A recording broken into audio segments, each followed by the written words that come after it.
আজকে একটা নতুন টপিক নিয়ে আলোচনা করব। টপিকটির নাম হচ্ছে অহংকার। আমরা সবাই জানি, বুঝি, অনুধাবন করি অহংকার পতনের মূল।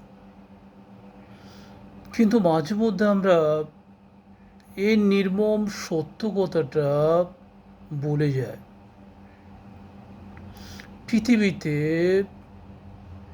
এক এক মানুষ এক একভাবে তাদের অহংকার প্রকাশ করে। যেমন কেউ করে টাকার অহংকার, কেউ করে রূপের অহংকার, আবার কেউ করে বংশের অহংকার। এই অহংকার কখনোই জীবনে ভালো কিছু বয়ে আনে না।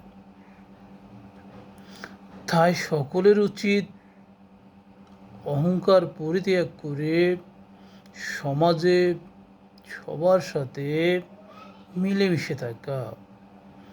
আজকে এতটুক। সবাই ভালো থাকবেন, নিজেকে ভালো রাখবেন। আল্লাহ হাফেজ।